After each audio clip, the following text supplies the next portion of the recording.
Good morning, YouTube. It's your boy, Paddy for Chaseontwowheels, and we are here at day 2 of Harley's 2024 Road Glide, Street Glide, and Road Glide CVO ST launch. Today is our Street Glide and Road Glide day. We did the CVO video yesterday. Go check it out on the channel. Link will be in the description for sure. I think I'm gonna take the Sharkskin for the first half of the day. So guys, stick around. It's gonna be a fantastic video, and we're gonna find out, am I a cruiser guy? Thinking I might be, but am I a Road Glide or a Street Glide kind of guy? I don't know. Jump down in the comments, let me know what you think by the end of the video, and it's gonna be a great day.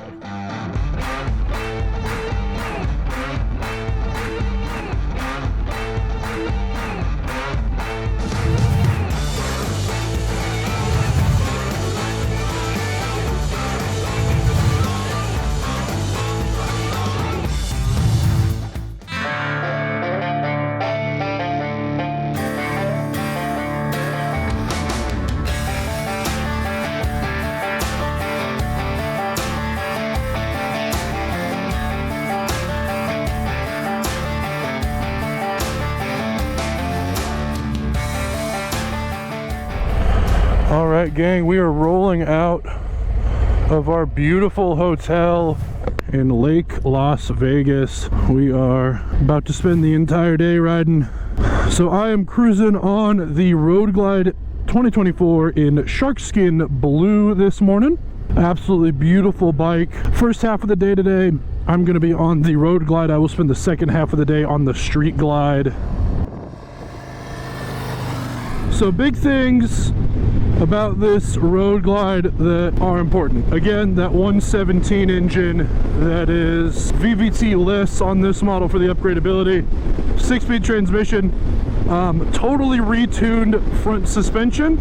Reason for that is they've gone from 2.1 inches of travel on the rear suspension to a full 3, which is fantastic. It's right about 50% more suspension travel on the rear, and you can definitely feel it. It's a lot smoother, it's a lot nicer. And again, with the new revalving, they revalve the front to match that new rear, bring balance to the chassis. Now, things that aren't obvious, but you've seen in the cinematics already, is the design of the fuel tank. It is very, very similar to the classic Harley teardrop. It's got this really gorgeous chamfered edge on the side, and that kind of design language is throughout the bike. It's on the fairing, that chamfered edge, and on the rear bags, which are beautiful. You know, these bags, although visually from the outside look to have a smaller form factor, they actually have more storage than their current extended bags, which is impressive. They're not quite as deep, but they are definitely wider, and you can kind of tell on the bike in front of me a little bit, if you can see just kind of the shape and that chamfered edge on the edge of the bag. Really, really pretty. They do have a redesigned seat, quite comfortable. This is technically a 2-up seat, although of course they do have the quick release backrest you can get for that kind of top case and kind of passenger backrest situation. You can do that. I love these new bracket style taillights. They're really pretty. They're quite obvious. They're plenty bright. The turn signals look good in them as well. So definitely a fan of the looks of this bike. And that's kind of a big talking point with this new Road Glide compared to the 23, and obviously the last 100 years of Harley models, is anytime a new model comes out, there are going to be opinions if it's beautiful like this f***ing view. Jesus H. Christ. Holy sh**. So about the looks, I really like the looks of this new Road Glide. It's actually one of the, in my opinion, one of the better looking Road Glides out there, as it pertains to like the different generations and stuff. And that is important because with the 24 model, with both Road Glide and Street Glide, is they've condensed both those lines into a single bike. So there's not like a Road Glide special, and you know, it used to be there was 3 Road Glide models and 3 Street Glide models, and they've condensed it down to a singular model. They've lowered the entry price point. We're talking right about $24,999, so 25 grand-ish, give or take. And then they offer a couple different accessory packages that are not from the factory. They are dealer installed packages, but things that people want. So like the tour pack, there's like a sporty pack and more of a like a comfort cruiser pack. And then on top of that, most of the colorways you can get either blacked out like I have on mine that I'm riding today, or you can get them with chrome finishing touches kind of everywhere. So you have options, which is really nice. You have a good low barrier to entry, which is great. I asked Harley if there was a particular age demographic they were going after. They said no. They are just looking to provide a product at a more affordable price point, given the economy and the world that we live in today, and then give people the options to upgrade either with Harley-Davidson factory parts and accessories or via the aftermarket support, which is going to be massive, I'm quite sure, just like with every other Harley model that comes out. Speaking of upgradability, they do offer a couple of different really cool things about this bike that are instantly upgradable. So at the launch of this bike, there's already a stage 2 cam available for this 117 Milwaukee 8 engine. I don't know if it needs it. Obviously people are going to want it, but I'm in road mode right now. It's got plenty of power. This thing still has a sport mode, which changes it a little bit. There's a lot of great things that they've changed on this bike apart from the obvious looks. So biggest things are going to be these controls right here on either side. They've changed dramatically, the button placement and exactly how like all these joysticks work, which is super cool. So for reference, you've got your cruise control on top here on the left, really easy to get to, your traction control, as well as a couple of different settings buttons on this side. And then you've got your turn signal and your horn. Biggest thing about that, you push it for the turn signal, push it to turn it off. Obviously, you can push the horn and it will go, but you can also pull on the switch on either direction and it will also work like that. So for the folks that don't have massive bear paws for hands like I do, it's going to be really easy to modulate a lot of these buttons where you're not having to reach super far. And another thing about the reach is with our up, down, left, right directional panel here that controls our 12.3 inch touchscreen TFT. So if you want to reach for it, you can. You don't have to. This little guy, up, down, left, right, obviously. Even more killer than that is going to be the fact that you can push on the center joysticks.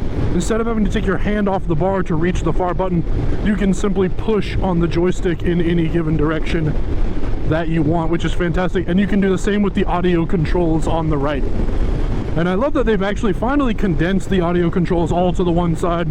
Volume, pause, your skip forward, skip back, you know, like Bluetooth, you're answering the phone, hanging up your phone, all that's on the one side. Now this bike is set up for wired Apple CarPlay. It does not have Android Auto. Android Auto has, from what we understand, discontinued two-wheeled support. They no longer offer the software for motorcycles, which I find an interesting choice, but that is, again, not at the fault of Harley-Davidson or not of their choosing. They would rather have it, but it is no longer supported by Android. So that is what it is. Now on the right side, you obviously have your right turn signal, but you also have your mode button.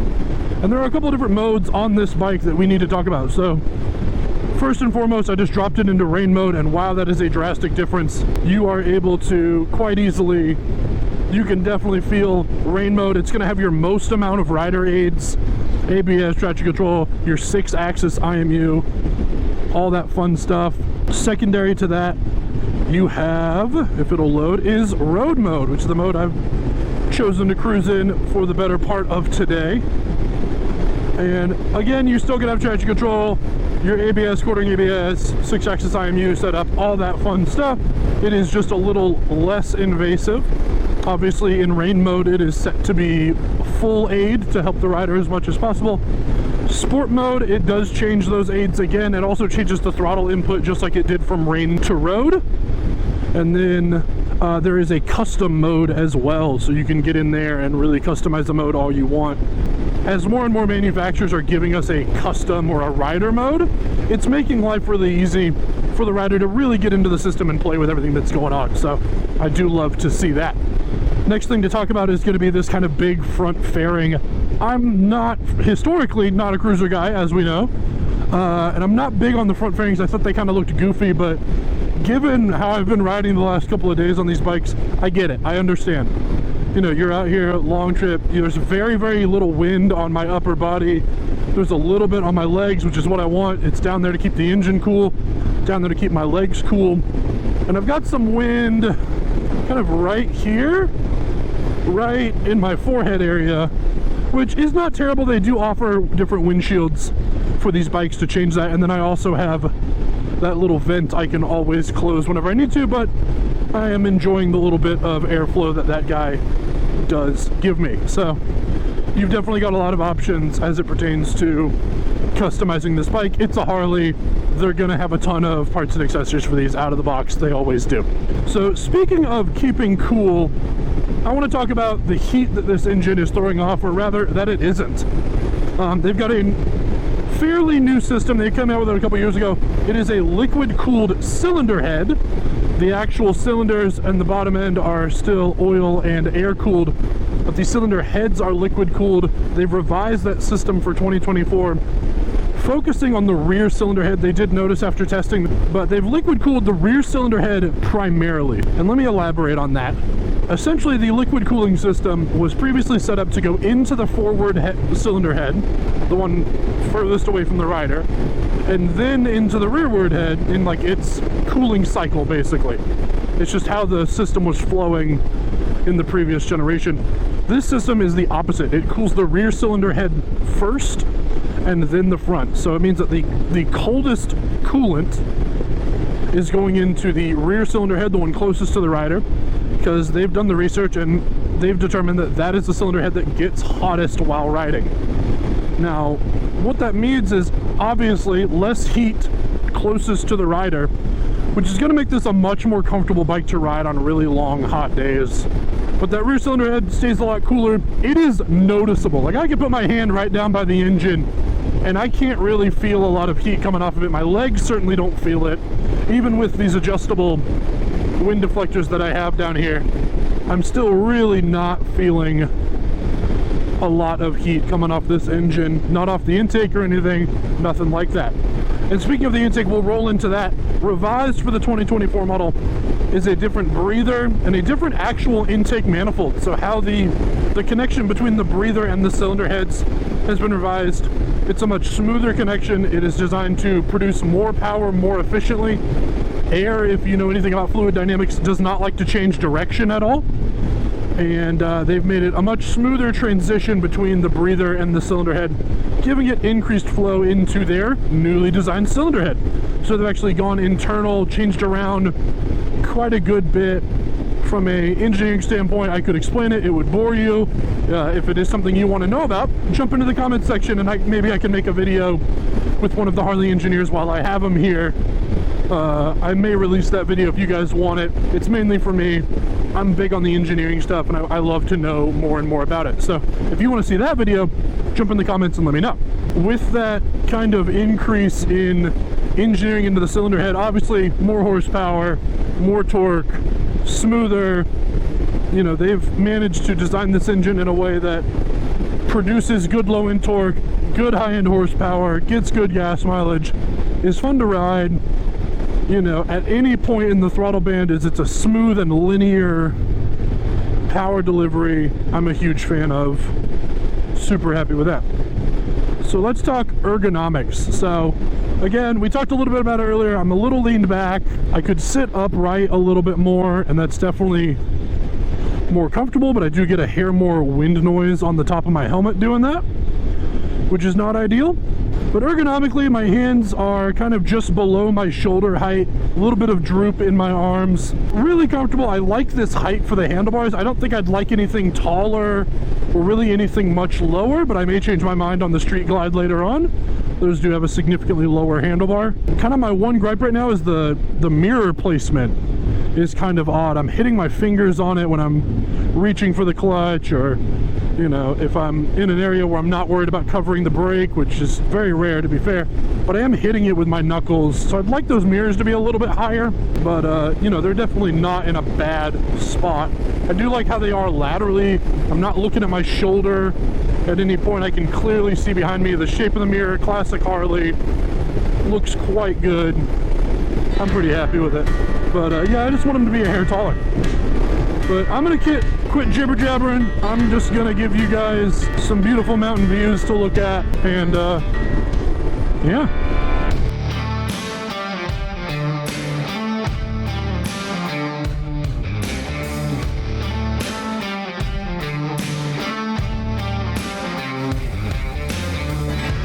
All right, gang, we just left our first spot, kind of rest area to hang out at. As you can kind of tell, I am on a different motorcycle. So same Road Glide, Same as the other one. This one is the chrome package, not the blackout package, as you can obviously tell. Handlebars, tank, mirror, the pipes are going to be different. The crash guards down low, engine guards down low are going to be obviously chrome. Other than that, the same bike, accessories wise, things like that. So guys, let's talk about this bike as we're cruising along here, not necessarily on a freeway, but at highway speeds and in a giant open landscape where crosswinds can be a massive problem. The weight of this motorcycle can be intimidating for some. I understand on paper, you know, 800 plus pounds sounds horrifying, where the moment you lift it off of its kickstand, this bike does not at all feel anywhere near 800 pounds. This thing is super nimble. It's very, very fun to ride. It obviously is not nearly as nimble as a 600 pound cruiser, a 400 pound cruiser, anything like that. You know, the Honda Rebels, the Indian Scouts, things of that nature. But this is a big body touring chassis motorcycle. It's not meant to be as nimble as something like that. This bike is taking everything in stride. 70 miles an hour, 6 gear, 2,500 RPM. It's smooth, it's controllable. There's not a ton of shake and shimmy. When you roll on the throttle, you get that familiar Harley exhaust note, intake note, and rumble. But at cruising 6 gear, it is smooth, comfortable. You're not vibrating to death. This thing is rock solid. And I think that plays a lot into the new suspension they've done on this bike, removing weight from up high and even some weight down low, but keeping that center of gravity as low as possible. They've done a lot of innovation in the engineering behind this bike, and then they've gone for the technology side of it as well. The 12.3 inch display, the 5¼ inch speakers, great sound system. I'm not a big external sound system guy, you know I love my Garda, but a great sound system on this bike. These fantastic little storage cubbies. Fits a water bottle, fun fact. Fits a regular sized water bottle without issue. The other side is that's a plastic cubby. That one's felt lined, so you can put your electronic devices. Has a USB-C cord in it, which is great. You know, wired Apple CarPlay like we discussed earlier. I get it. I understand the cruiser thing now. The last couple press launches I've been to, I'm slowly understanding it. And now I think I get why people like road glides. They're full-size bikes, they're ultra comfortable, they do everything you want them to do, they make good noises, they make good power. They've got fantastic brakes, 320mm front rotor, 300mm rear rotor. The stopping power is fantastic. You've got ride modes, you've got a 6-axis IMU, you've got traction control, you've got lean angle sensing, you've got ABS, cornering ABS, you've got different throttle maps and inputs. Like, Harley has gone above and beyond on this road glide street glide combo, and I cannot, honestly, I love this road glide. Like, I genuinely really like it. I'm excited to get on a street glide for the after lunch portion of our day, and I'll tell you guys all about that bike when we get to it. But for the most part, it is going to be very similar. So I will catch up with you guys after lunch from the 2024 street glide. In the meantime, check out some more montage.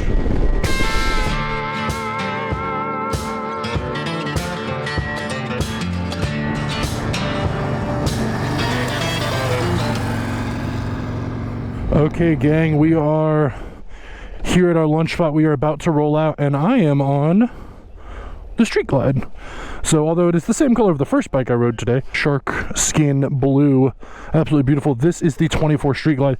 So not a ton huge different over the road glide. The chassis is the same, engine is the same, transmission is the same, front and rear wheels are the same, front and rear tires are the same amount of horsepower, all that fun stuff. There is a difference of 2 pounds between the bikes. One of them has lost 18 pounds over the previous model. One of them has lost 16 pounds over the previous model.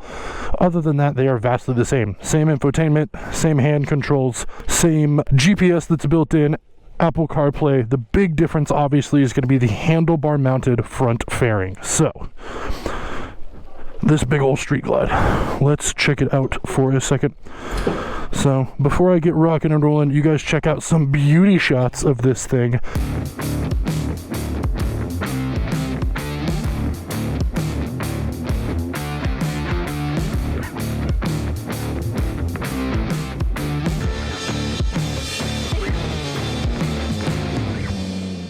So talk to me about it. Do you guys prefer the handlebar mounted that is the Street Glide, or do you prefer the surround that is the Road Glide? I've yet to find out.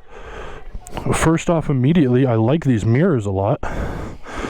Same vent. This is much closer than on the Road Glide. The Road Glide is significantly further away, but this is quite nice and close. Let's get this screen up and rolling. This does have a more swept back, I don't want to call it beachy style bar, but definitely more casual. Plenty of room to either side. We'll swap it into road mode. Am I going to hit my knee? No. That is an issue I have with the family Road King, 2010 Road Kings. I was smacking my knees on it all the time. So we got the same controls here, same layout on either side. Fantastic, love to see it. And of course, this cubby right here is incredible. That is my iPhone 11 Pro. I'm sorry, this is a 14 Pro, my mistake. And it fits in this cubby vertically with room to spare. So on the Road Glide, you did see that there were two individual cubbies, one on either side. This guy has a single cubby here in the front, and then there is a USB that is back in there that you can plug your phone in, get that Apple CarPlay that we talked about earlier. So I'm gonna give this a ride, see what we think, see how this feels in comparison. Oh, I love this engine. And we're gonna rock and roll on this little guy. The seating position feels the same, but the handlebars are so much closer. It feels very different, like immediately noticeably different. Not bad, but just different. And the clutch engagement is very far in on this particular bike. It is a cable clutch, so it is adjustable. I'm gonna go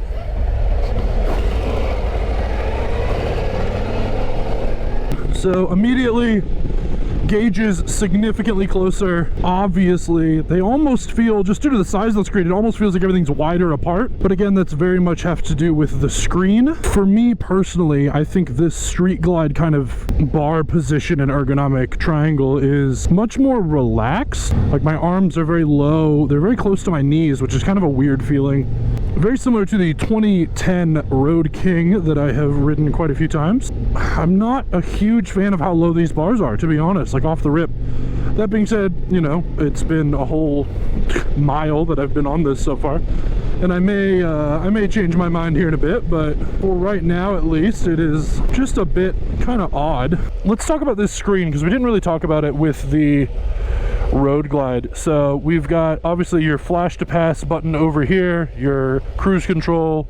These are control all of your menus and stuff, and this does as well. This button on the left right here is going to bring up your kind of home menu, so you can jump into all sorts of settings through here. This is the same screen you're going to find on both the Street Glide and the Road Glide. So now, fun fact about these bikes: when you buy the navigation from the dealership or from Harley from the beginning, it is, I want to say, $349.99, and then that stays with you. It is for the lifetime of the bike. Now, you do get 3 years worth of map updates for free, and then there's a subscription-based service after that to keep these maps updated. They do not know the current pricing for that plan as of yet, so neither do I. Now, this guy does have a 200-watt amp built into it, so these speakers are definitely very stout, although they are still the same 5¼ inch they had on the last model.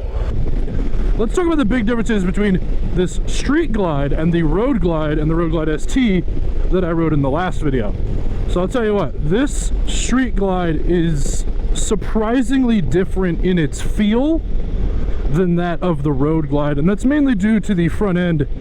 You know, having the fairing and everything mounted on the handlebar makes things very different as it pertains to the weight of the bars and everything.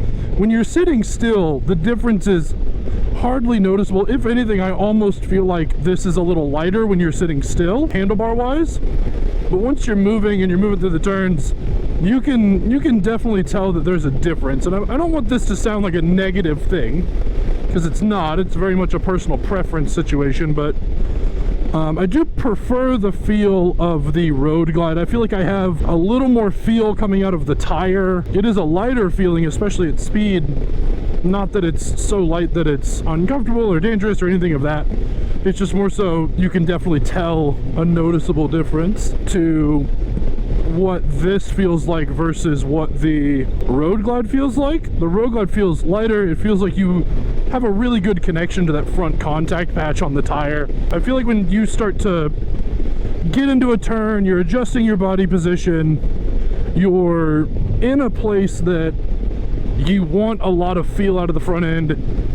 I feel like the lightness that the Road Glide front end has over the Street Glide allows me to feel what the tire's doing and feel what it's impacting and what the road surface, if it's changing, if it's, you know, not big undulations, but the micro movements.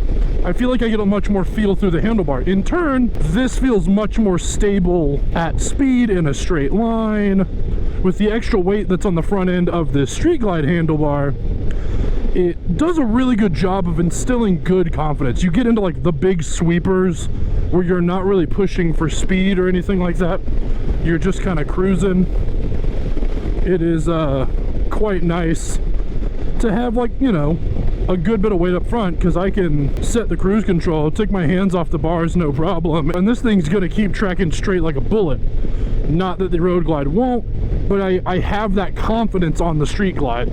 I know that that's exactly what's going to happen. There's no question about it. So it is very confidence inspiring for that exact thing. But I think for sportier riding, or for somebody like me who's a little more focused on getting as much dynamic feedback out of my bike as possible, I feel like the Road Glide does a better job of that. Comfort wise, that is vastly personal preference.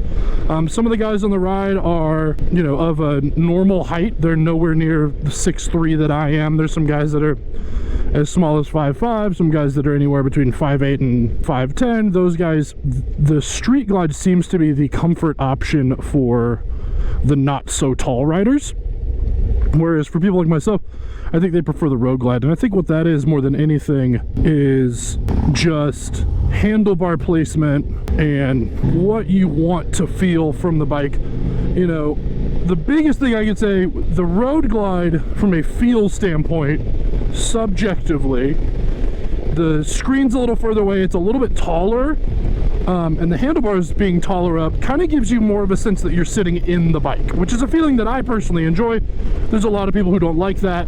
There's a lot of people who much prefer to sit on the bike, not in the bike. So that is very personal preference. For the folks that want to feel like they're on the bike or want the controls nice and close, you know, they like using the touchscreen, the Street Glide's absolutely the way to go. Between the two, this is much closer, it's much easier to tap, all sorts of stuff as you're cruising along, not a big deal.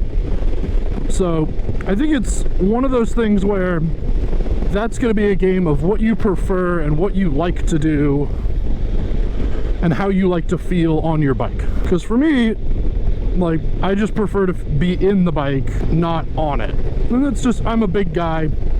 Being on a bike makes it feel small to me, but it's basically the exact same as the bike I spent all morning on, which I find so interesting because I feel like I'm sitting, that's a proper size bike for a guy of my stature and my build. So it's just, it's really interesting how much handlebars and a front fairing can change the overall feel and perspective that a bike will give you. And I think that's something that, if you're interested in these bikes, go test ride them, go sit on them, go check them out. We are really very much hoping that Harley is going to send us one of each of these bikes later this year for us to do a little bit of a test on, so Chase can check it out for a first ride.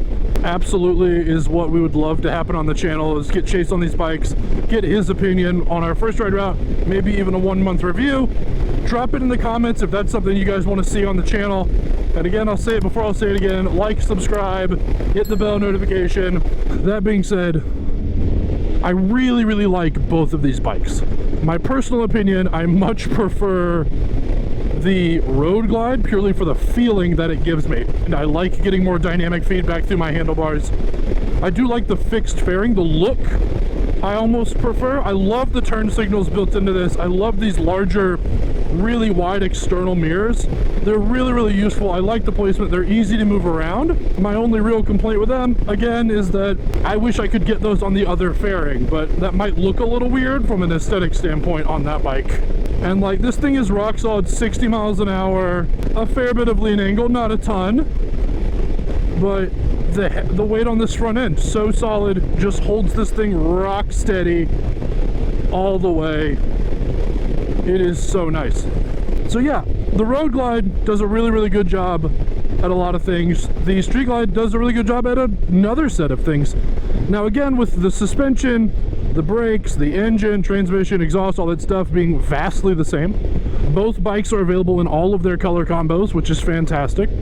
They do have chrome versions and blacked out versions of these bikes as well. You'll love to see it. Most colors you have an option. I believe there are 2 colors that cannot. I'll throw those up on screen right here. So you get just about any color combo you want on these bikes. And at just under, you know, $25,000, $26,000, I think they bring a really good value to the full-size cruiser market. But again, it gives the buyer a more economical option, but you're not missing out on any major features. You know, the navigation's available on all of them. They all have the same stereo system. You know, they've got engine, transmission, brakes, swing arm. You know, basically everything is the same. Biggest difference, front fairing, obviously, and the handlebars. That, of course, is going to change your ergonomic triangle and your seating position, but it is vastly the same. They already have a ton of parts and accessories out for these bikes, so super excited to see what the aftermarket does with them. All right, so as I'm hauling ass through this, you know, 80-mile-an-hour section we have here, I've noticed something that is vastly different between the Street Glide and the Road Glide. So as you can tell, the front end of the Street Glide is much more narrow, especially under the handlebars here.